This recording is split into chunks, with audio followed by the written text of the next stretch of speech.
বাবা না মা, তুমি কার কাছে থাকবে? কোনো বালককে আমি এত বিষণ্ণ দেখিনি। তেজপাতার মতো তিত্তির করে কাঁপছে তার আঙুল।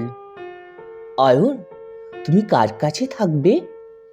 প্রথম যেদিন স্কুলে গিয়েছিল, এপাশে ডুডাই মানে বাবা, ওপাশে মাসাই মানে মা, পেছন পেছন দাদু। দাদু তাকে ঘাড়ে চাপিয়ে ঘুরে বেড়াতো আর বোকা খেত দিদার কাছে, ছেলেটা পড়ে যাবে। প্রধান বিচারপতি গলার স্বর নামিয়ে বললেন, অয়ন, তুমি কোথায় থাকবে? হাতিবাগান না গড়িয়াহাট?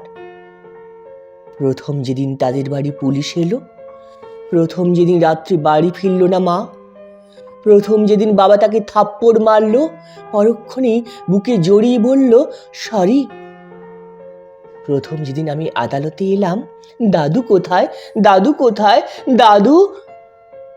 আমাকে যখন গাড়িতে তোলা হচ্ছিল, আমি দেখলাম রাস্তার এপাশে দাঁড়িয়ে ডুডাই, রাস্তার ওপাশে দাঁড়িয়ে মাসাই। আজ নিয়ে তৃতীয় দিন এখানে এলাম, ওই তো মা, দূরে দাঁড়িয়ে বাবা। কত লোক, এত লোক কেন? একজন এসে আমার চুল আঁচড়ে দিয়ে গেল। বিচারপতি গলার স্বর নামিয়ে বললেন, তুমি কার কাছে থাকবে বলো অয়ন, বলো। অয়ন বলল, একদিন বাবার কাছে, একদিন মার কাছে। বলেই তার মনে হলো দাদু তাকে কাঁধে চাপিয়ে দৌড়াচ্ছেন আর দিদা চেঁচাচ্ছেন, নামাও নামাও, ছেলেটা পড়ে যাবে, ছেলেটা পড়ে যাবে।